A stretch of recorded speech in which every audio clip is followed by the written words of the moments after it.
We are here at the Toronto Zoo today for a very special edition of the Splitting Atoms podcast. Today we're going to be talking to nuclear industry leader, the Nuclear Waste Management Organization, as well as leader in conservation efforts, the Toronto Zoo, on a special partnership that they have conserving a very cute, very adorable little species that lives right here in Ontario. Partnerships like this are vital to the nuclear industry's ability to challenge some of the most pressing issues facing our society today. So come and join me as we deep dive onto this really unique initiative.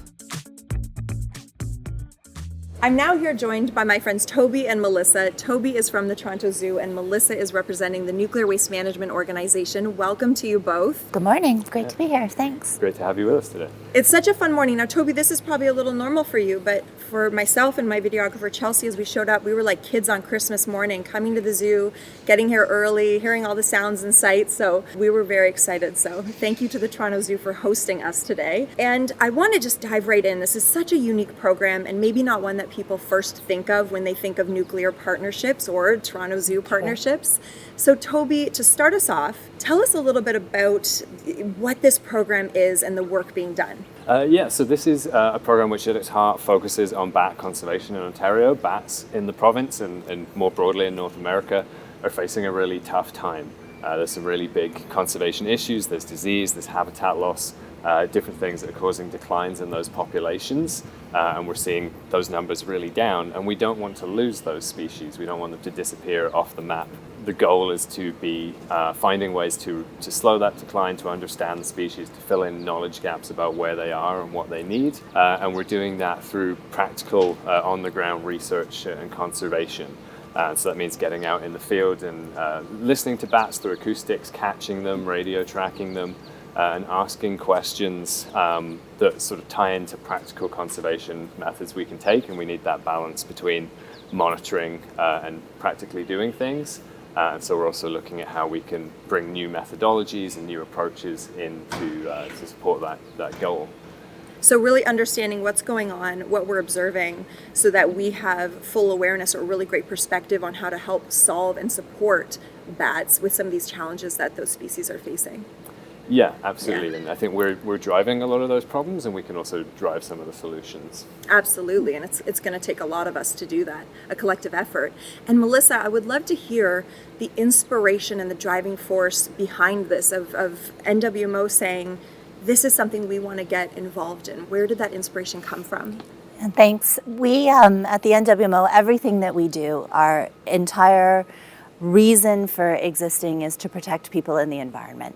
And that means the animals that we find across Ontario in our own backyards.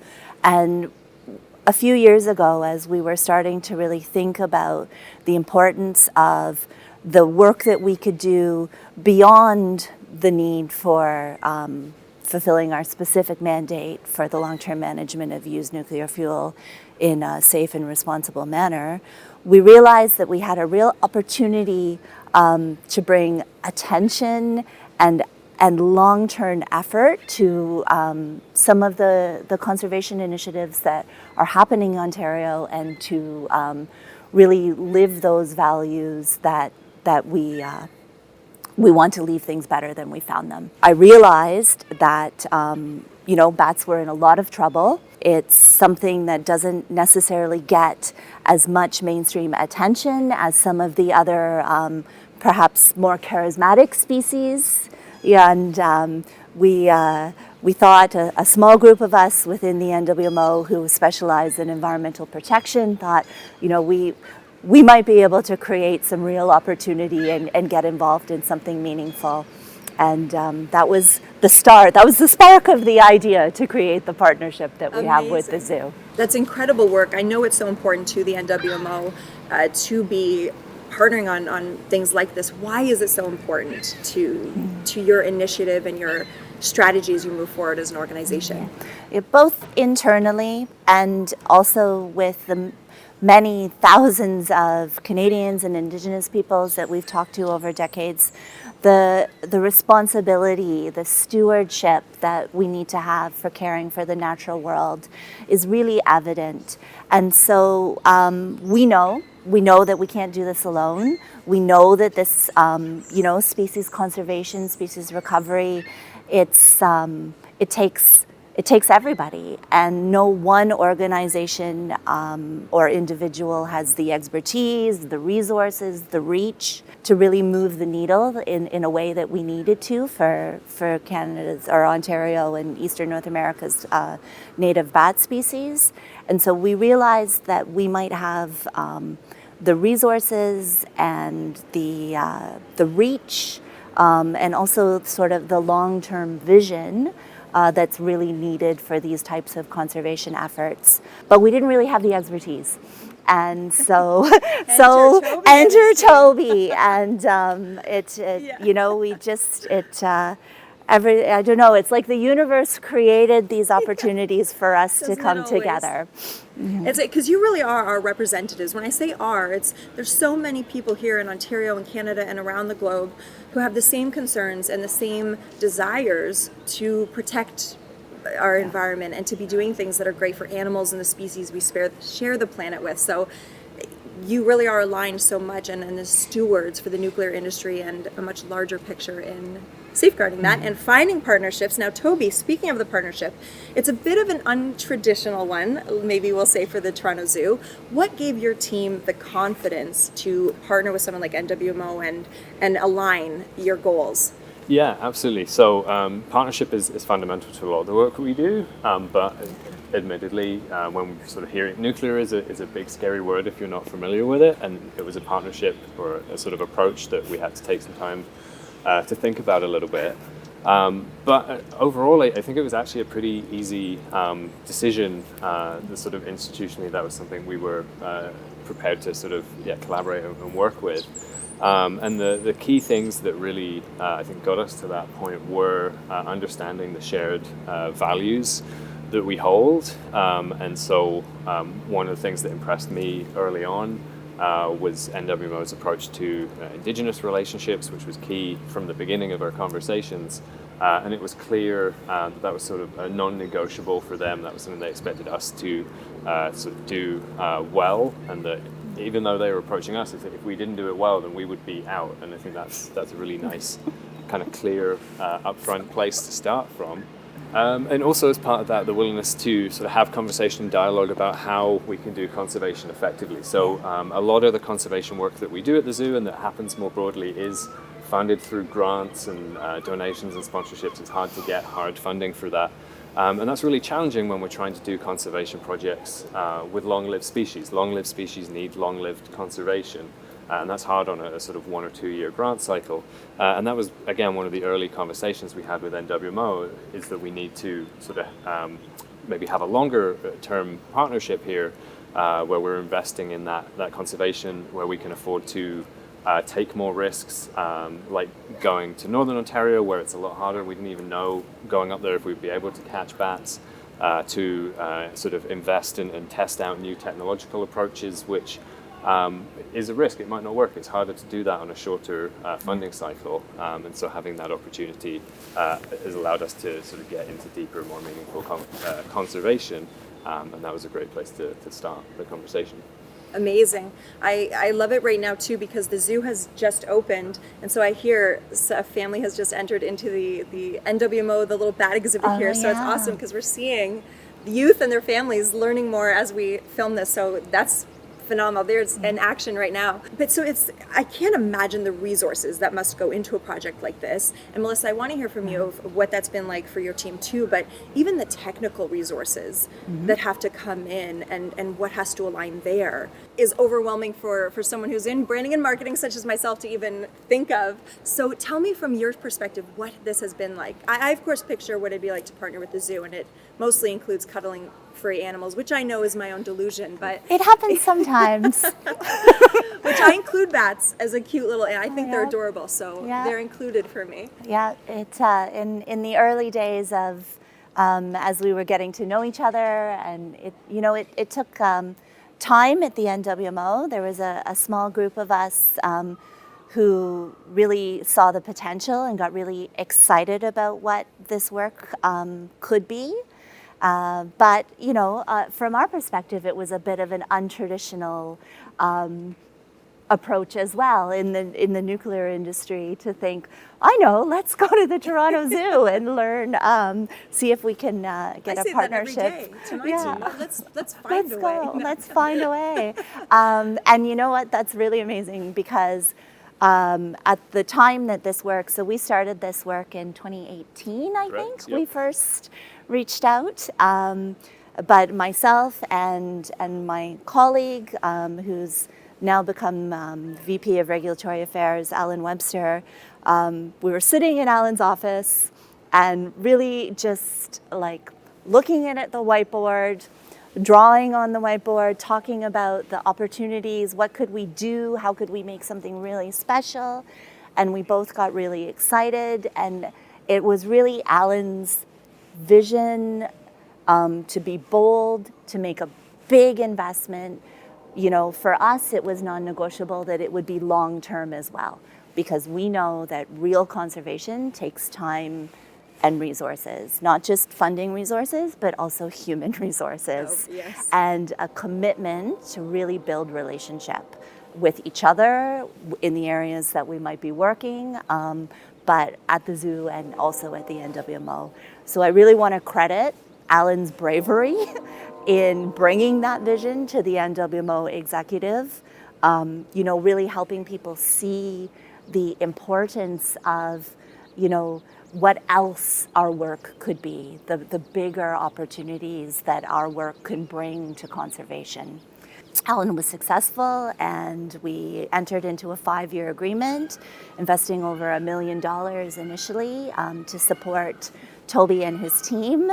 Mind the peacocks. Yeah, but also, you know, to really invest in doing it together, right? It wasn't just, here's the money, see you in 5 years. It was really, you know, we started as colleagues and we've become friends, and that's rooted in both of us being so passionate about the work that we've accomplished, what we can accomplish, and really being dedicated to protecting the environment. So it's been great. We travel together. We have adventures in the field together. I can only imagine. Yeah, I got to, for the very first time, thanks to Toby and the wonderful people that he works with, actually see one of our native bat species up close. Not just, you know, flying in the sky above. And that's a really special experience. I think it's so important with both of your organizations, and you both alluded to this. You don't look for Band-Aid solutions. You don't look for the PR fix of what looks good for us. You really do want to have that deeper impact and leave something that's going to be meaningful 10, 20, 30, 50, 100 years down the road. Mm-hmm. So to me, I'm a huge animal lover.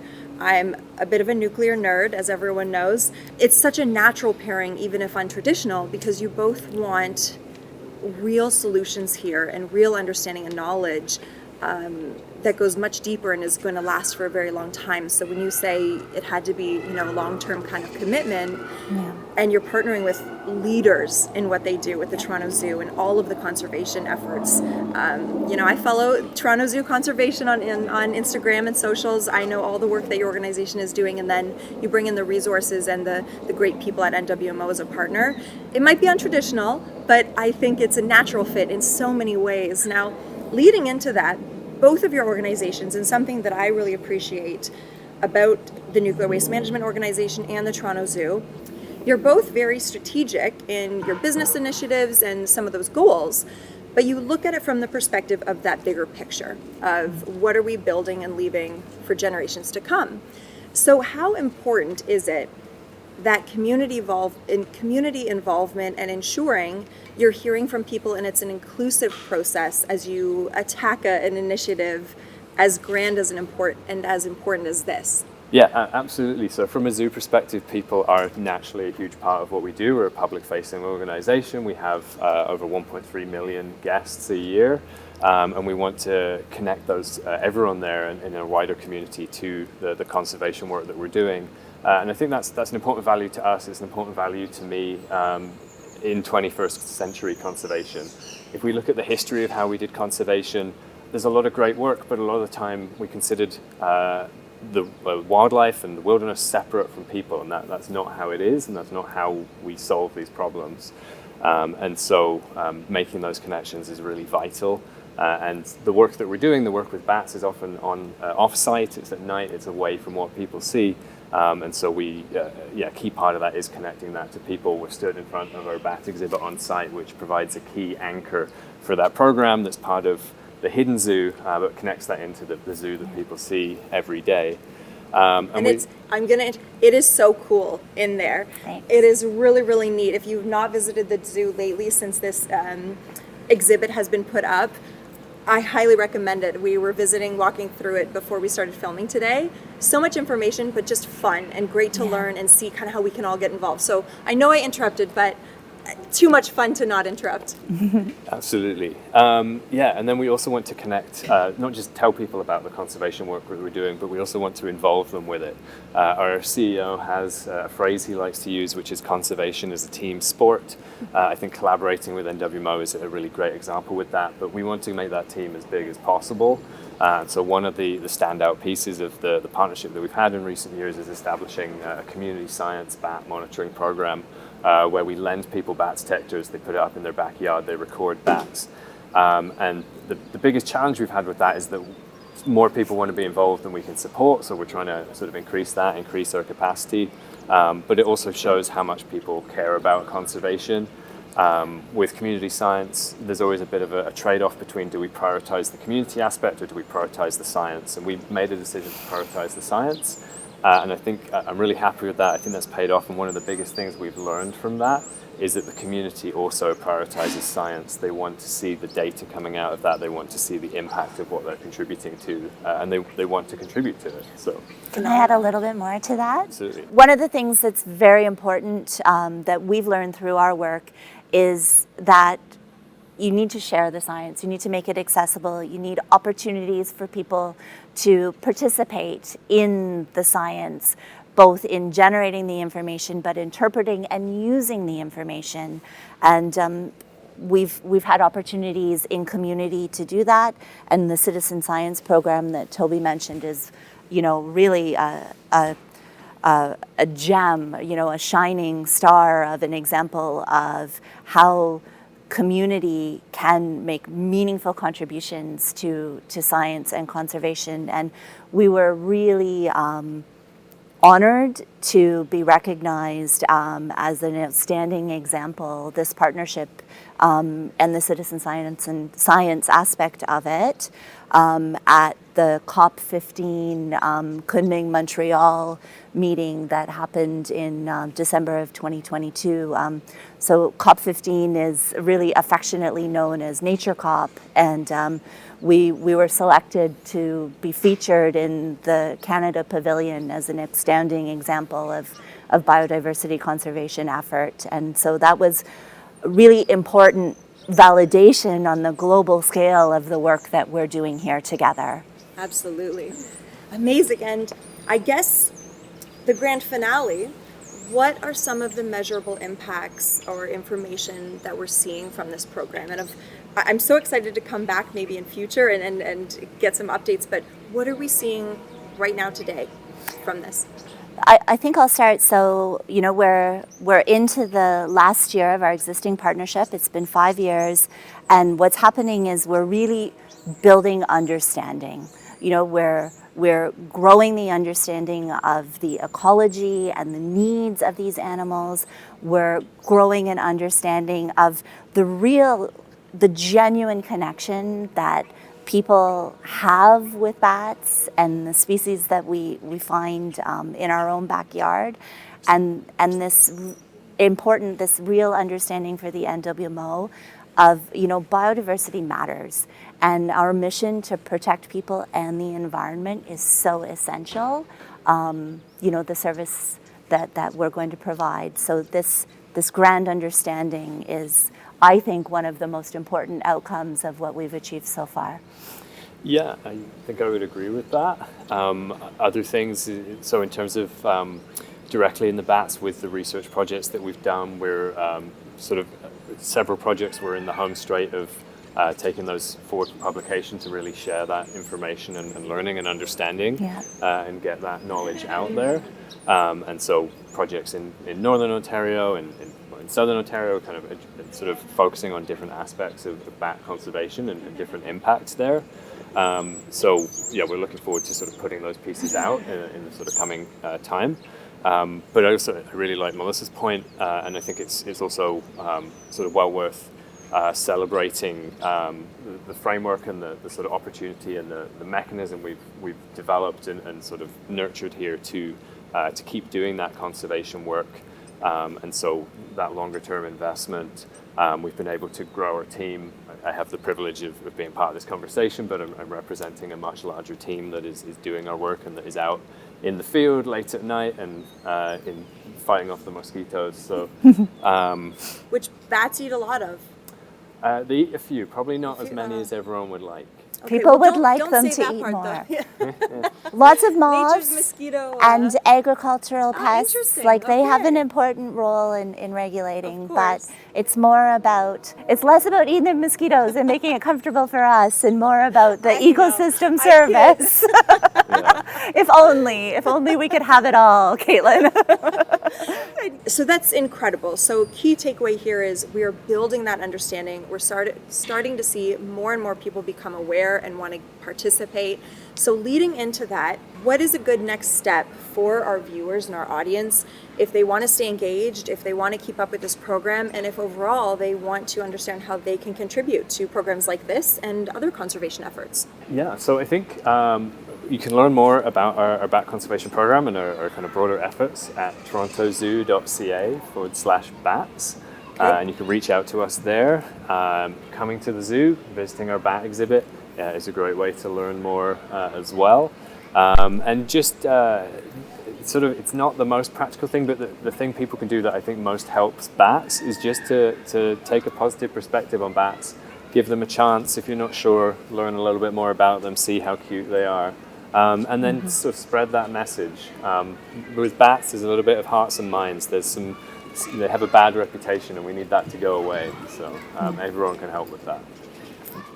Yeah, and if you'd like to know a little bit more about the NWMO and not only the conservation work that we're doing with the zoo, but other interesting aspects of actions that we're taking to protect people in the environment, you can go to nwmo.ca or check us out on all socials at NWMO Canada. Well, thank you both so much. As I'm sure we can all hear, the zoo is now open for the day. Lots of happy children and families are flowing in to see everything that's going on here. I don't know what you guys have on your schedule, but I know I'm going to spend some time here now and go adventuring. I'll probably start with our bat exhibit and see these little guys live and in action. But thank you so much. We will put all of the socials and websites and everywhere where people can go to stay engaged with this and other awesome projects that are going by both your organizations. We'll make sure you have that information. But thank you both, Melissa from the Nuclear Waste Management Organization and Toby here with the Toronto Zoo. Thank you. It has been a very fun morning. Now I gotta go explore everything the zoo has to offer.